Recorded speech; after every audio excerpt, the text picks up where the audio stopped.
La parlamentare più giovane d'Italia è trevigiana, si chiama Rachele Scarpa, è stata eletta nelle liste del Partito Democratico, mi ispiro a Tina Merlin, dice in un'intervista a Laura Berlinghieri sui quotidiani del gruppo Gedi. Questo è Sveglia Veneto, il primo podcast dedicato all'informazione vista da nord-est. Io sono Jack Calcetto, oggi è mercoledì 12 ottobre 2022, la prima notizia del giorno riguarda il nuovo Parlamento che si è formato dopo le elezioni politiche del 25 settembre scorso. Nuovo Parlamento in cui la parlamentare più giovane d'Italia è appunto Rachele Scarpa, eletta nel collegio di Belluno Treviso Venezia. Sono emozionata, sento la responsabilità, dice in questa intervista pubblicata sui quotidiani del gruppo Gedi.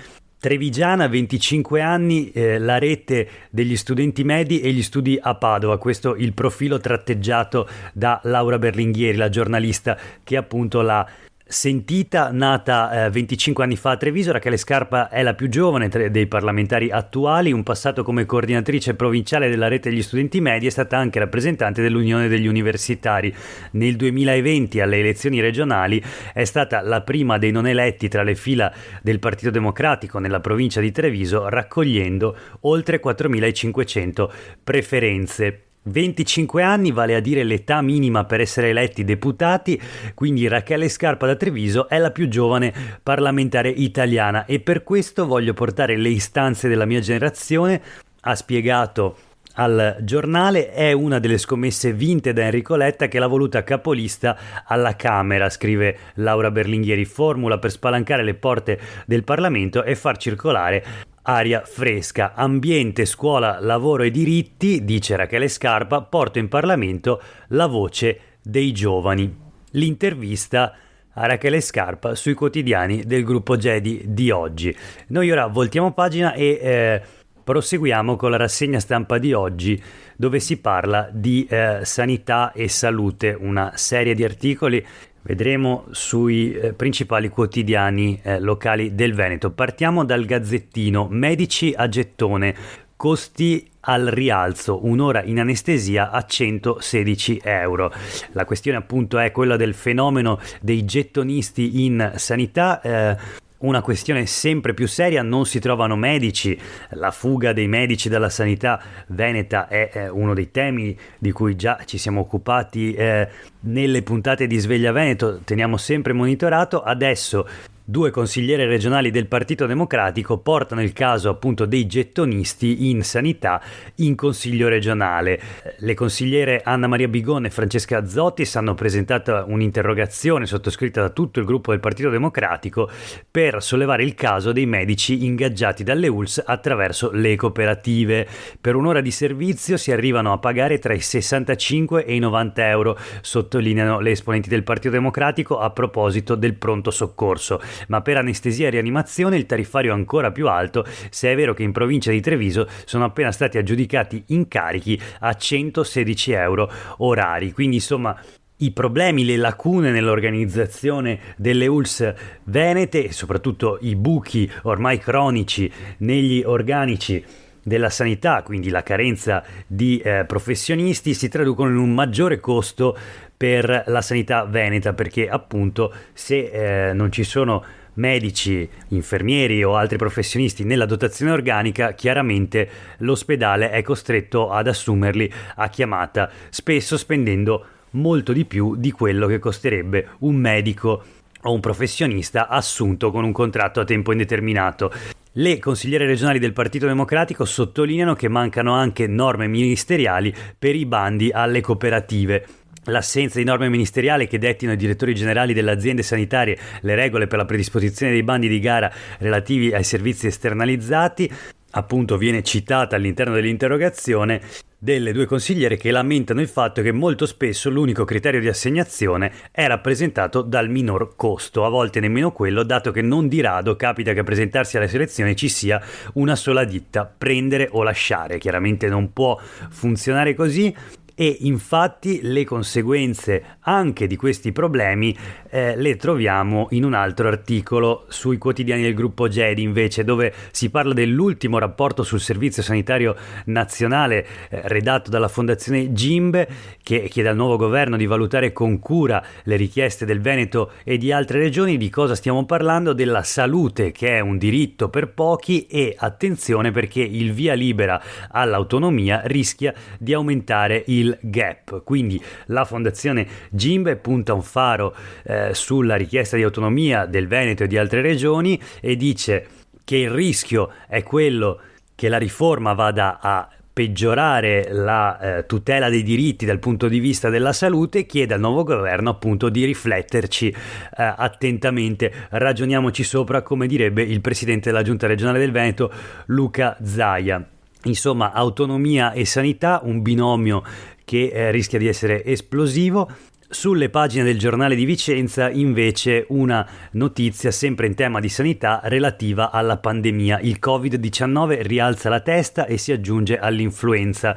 In un giorno 8.873 casi, il primario dell'azienda ospedaliera di Padova invita tutti a difendersi con mascherina e profilassi. Ci sono poi le dichiarazioni dell'assessora regionale alla sanità e al sociale, che dice che gli ospedali sono sotto controllo, da lunedì si somministreranno i 2 vaccini insieme, quindi per il Covid e per l'influenza, perché naturalmente i 2 virus possono colpire in contemporanea e in questo caso la prognosi è più severa. Questo per quanto riguarda la pandemia e naturalmente l'influenza stagionale. Ancora sul Corriere del Veneto una notizia interessante ma al tempo stesso inquietante, che riguarda la salute e il clima, in particolare il cambiamento climatico, la crisi climatica, che ormai è certificato fa dei morti, non solo con i grandi disastri, con le tragedie come le alluvioni e gli altri fenomeni naturali estremi che abbiamo visto intensificarsi negli ultimi anni, ma anche semplicemente con il caldo. Picco di morti a luglio in Veneto è colpa dell'estate rovente. Questo è il titolo del Corriere del Veneto appunto di oggi, l'articolo di Matteo Riberto. Nel mese estivo l'Istat ha registrato 4.763 decessi, il 22% in più rispetto alla media degli anni precedenti. Appunto cifre e dati che destano e devono destare particolare preoccupazione. 30 gradi è stata la temperatura massima media di luglio 2022, quasi 3 gradi in più rispetto alla media massima del 2021. Abbiamo appunto le temperature medie massime di luglio in Veneto dal 93 al 2022, 27 gradi e poco più. Nel 2021 27 gradi e 38, nel 2022 30 gradi Celsius, 16. Ci sono i grafici per provincia delle temperature, ma anche l'andamento dei morti, e dove è appunto evidente la variazione che c'è stata nell'ultimo anno, un 22% in più di decessi rispetto alla media degli anni precedenti, 25% l'aumento dei decessi in provincia di Venezia, la più colpita dall'aumento della mortalità a luglio, e la correlazione con il caldo è evidente. Secondo il segretario della FIMG del Veneto Maurizio Scassola, la Federazione dei Medici di Medicina Generale, il picco dei morti, dice, è legato al grande caldo registrato in quelle settimane. Non sono ancora stati fatti studi puntuali, ma tra le vittime dovrebbero esserci diversi anziani che hanno preso il Covid nei mesi precedenti, indebolendosi e diventando quindi più esposti agli effetti delle elevate temperature. Quindi questa correlazione tra l'effetto del Covid e poi il caldo record è appunto ancora da studiare e da dimostrare, ma che ci sia invece una correlazione tra il clima rovente e l'aumento dei morti è del tutto evidente. Voltiamo pagina e sul Gazzettino troviamo una notizia che arriva dai sondaggi di Demos realizzati per il Gazzettino, l'Osservatorio sul Nord-Est. Il tema di oggi è quello dell'eutanasia, la svolta sull'eutanasia. 8 su 10 dicono di sì, quindi a Nord-Est è cambiata l'opinione sull'eutanasia. Se nel 2002 c'era già una maggioranza ma molto risicata, pari al 56% favorevole all'eutanasia di fatto. Nel 2022, 20 anni dopo, questa percentuale è cresciuta addirittura all'81%, quindi 8 su 10 dicono di sì all'eutanasia. In 20 anni favorevoli alla scelta del malato sono aumentati del 25%, un sostegno trasversale a prescindere da età e idee politiche, divisi solo i credenti assidui, come sono definiti diciamo dal sondaggio, contrario il 52% appunto dei credenti. Per il resto tutta la società veneta e del nord-est è favorevole appunto alla possibilità di scelta del malato che si trovi in una malattia incurabile e che viva con gravi sofferenze fisiche. È giusto che i medici possano aiutarlo a morire se appunto il paziente lo richiede. Chiudiamo con alcune notizie flash. Infortuni sul lavoro, purtroppo ancora si muore di lavoro, esplode un locomotore in stazione, muore macchinista trevigiano. La notizia sul Corriere del Veneto, la tragedia a Sanremo, l'operaio lavorava alla manutenzione del mezzo che appunto è stato coinvolto da un'esplosione, la CGIL chiede di fare chiarezza, il fratello dice Carlo ha lavorato per 20 anni in edilizia, ora faceva una pausa ogni 15 giorni.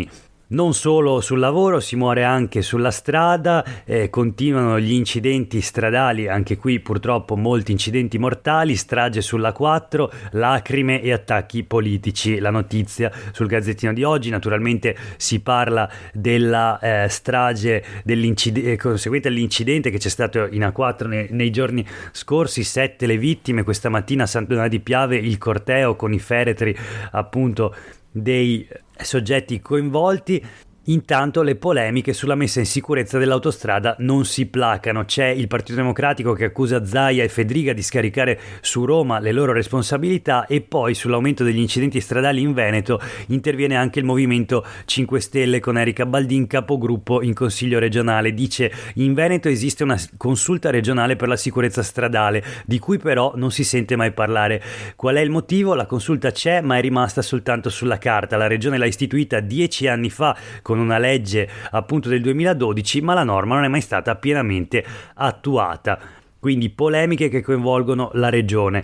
Infine sulla caccia, il giornale di Vicenza dà un aggiornamento, continua il litigio, la guerra interna alle associazioni di cacciatori e tra Lega e Fratelli d'Italia.